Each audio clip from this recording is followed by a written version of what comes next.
You are listening to Fintech Fridays, brought to you by the Office of Fintech, powered by the Economic Development Department, Government of Bermuda. And good day, welcome to Fintech Fridays. My name is Richard Augustus from the Office of Fintech, Government of Bermuda. And this is our second podcast for Fintech Fridays. And we're pleased to have in the studio with us Miss Karee Luna. Hi, Richard. How are you? So, yeah, I'm great. So, Karee, thanks for coming in today. So you're into this thing called NFTs. Yes, NFTs has become my life at the moment, and a lot of individuals right now. But before we get into that, give us a little background about yourself. Like, who is Karee Luna, your background, and Yes. how did you fall into this whole space? I am a Bermudian American. I grew up here in Bermuda and moved to the States to my parents saw that I had an art background and they wanted to make sure that I was able to, really explore that. So I ended up going to LaGuardia High School. I don't know if anyone knows Fame, the movie Fame. That was my high school. So I studied it every single day. Then I went on to London College of Fashion to study fashion. From there, after graduating, I then went into became a fashion forecaster, still working in the art areas, but working with brands, coming up with trends about 4 to 6 years in advance. So I've always loved kind of keeping an ear to what's happening culturally. Mm-hmm.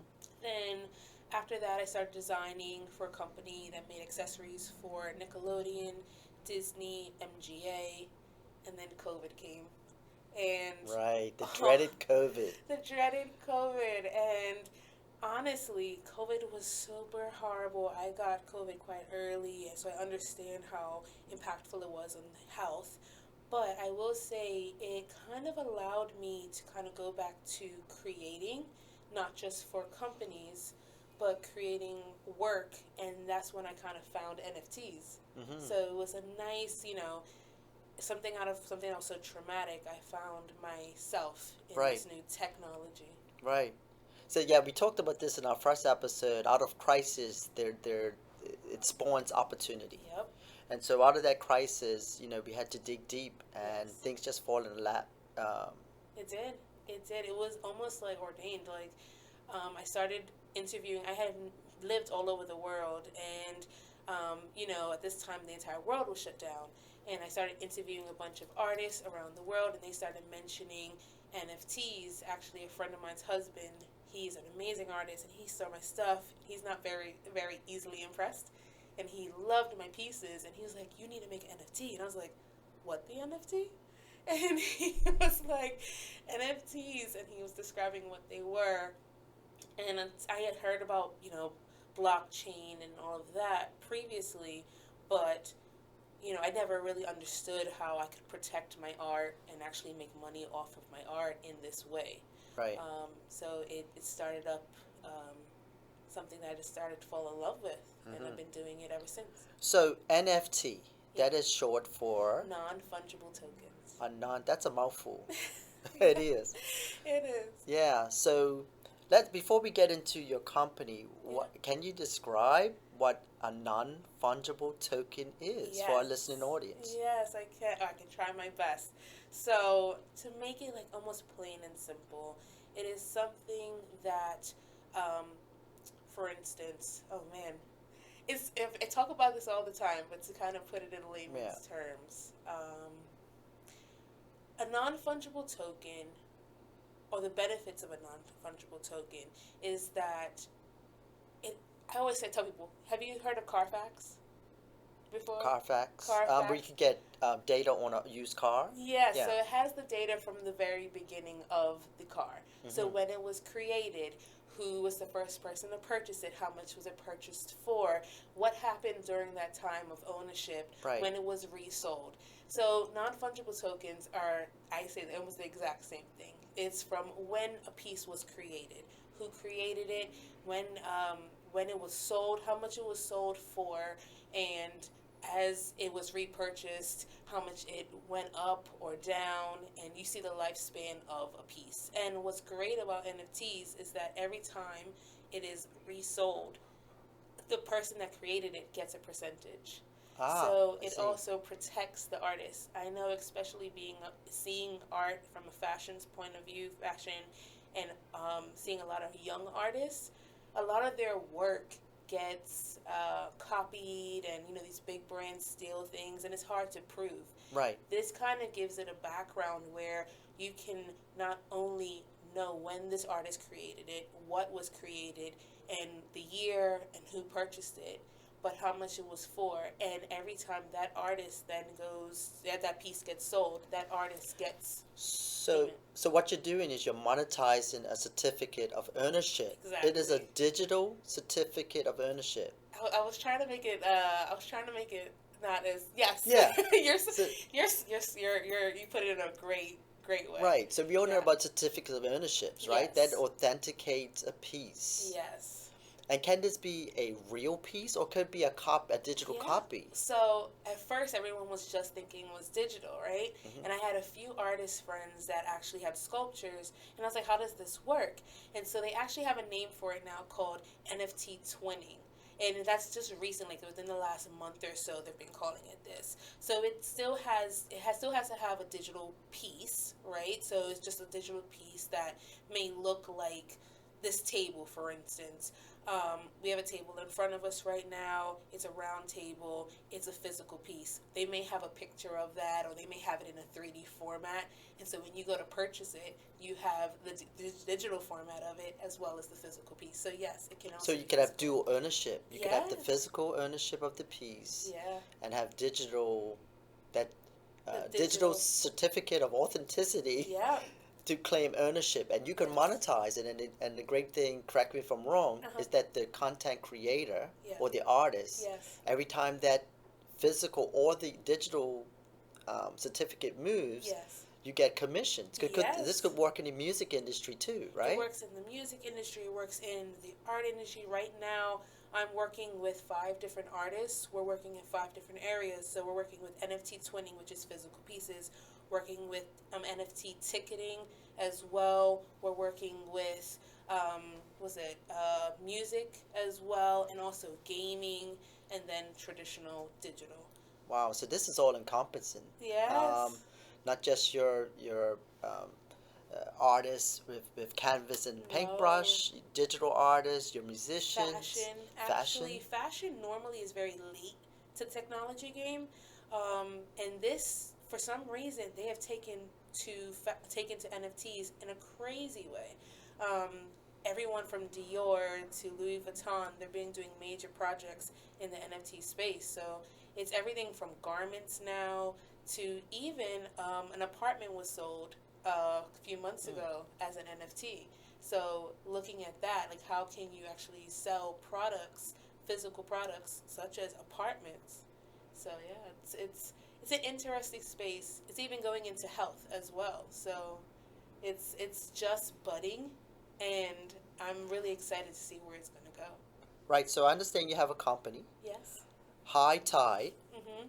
not the high tide that we're used to with the ocean. It's spelled a little different, It's isn't spelled it? a little It's very different. creative. Go Thank ahead, you. spout it out so you get a It's visual. HAI space TYDE. So my last name is Luna, and obviously the moon controls the tide, Right. right?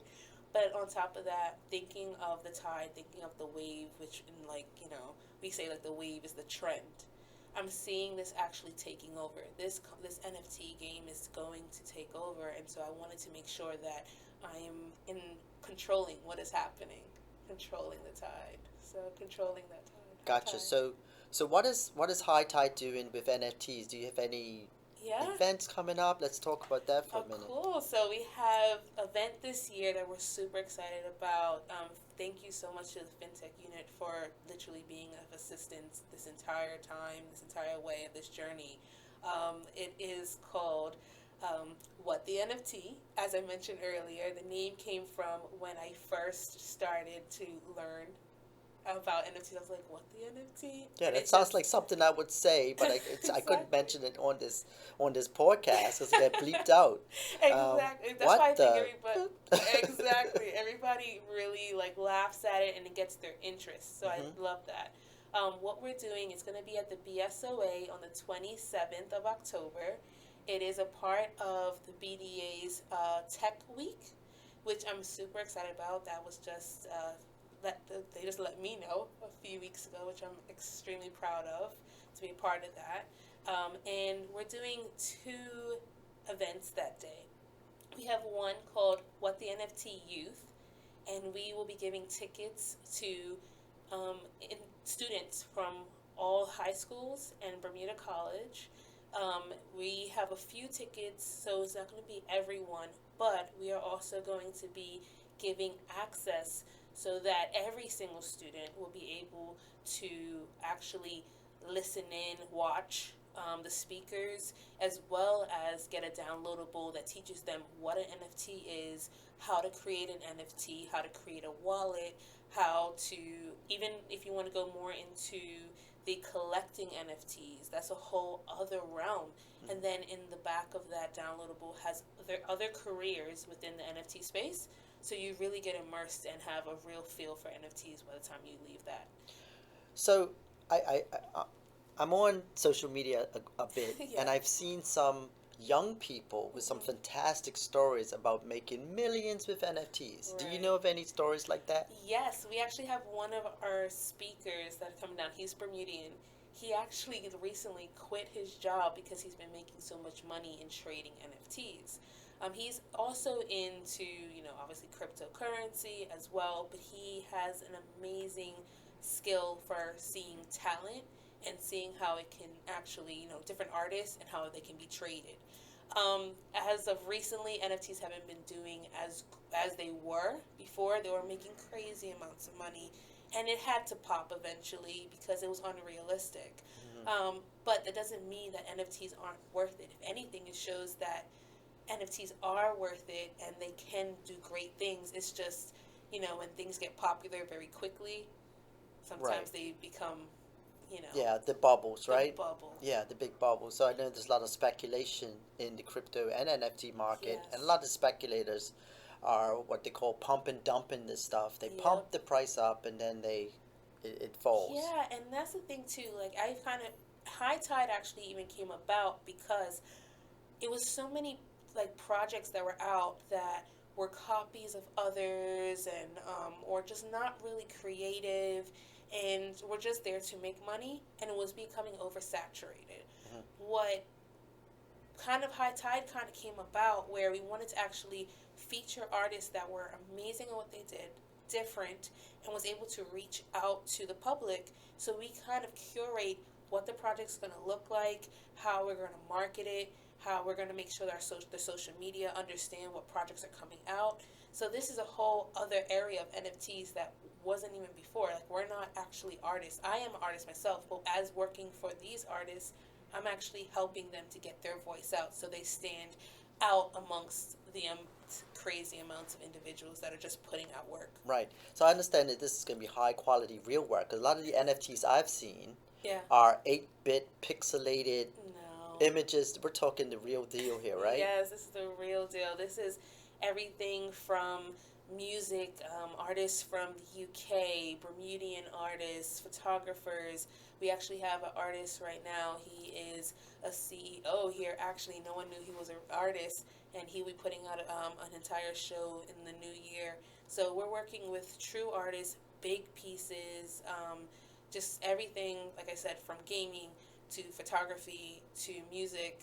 You're having quality work. So when you're investing and knowing that you're dealing with High Tide, you know that you're getting something that with quality. Yeah. So our podcasts are very short, and we're Yes. running close to time. So what can you leave us with? Like, can they get in contact with you? How can they find out more about the event? Yep. And leave us with that. So our event, you can actually go to Under the Waves. I wanted to make sure we kept the Bermudian dialect. So it's UNDADEWAVE.com. You can find out more there. Also Under the Wave on Instagram and Twitter. We have a pretty great following on Instagram and a lot of new artists, so you get to see updates on new artists from around the world, but also see updates on what's going to be happening on the 27th of October. Great. Well, ladies and gentlemen, this is Karee Luna. Look forward to seeing her on the cover of Wired or Forbes magazine, Hopefully. or even the Bermudian magazine. So we Exactly. look forward to your event, and Yes. and the Office of Fintech will support you in any way we Thank you see so possible. And it's much. been a pleasure to talk to you It's been today. a pleasure. I thank you everyone for listening, and if you have any questions at all, please feel free to contact me. It's info@underthewave.com, or even on our Twitter or our Instagram. Please feel free, and please come out to learn more about NFTs. So, yeah, Thanks again, and we'll be thank seeing you. you guys next time. Thank you very much.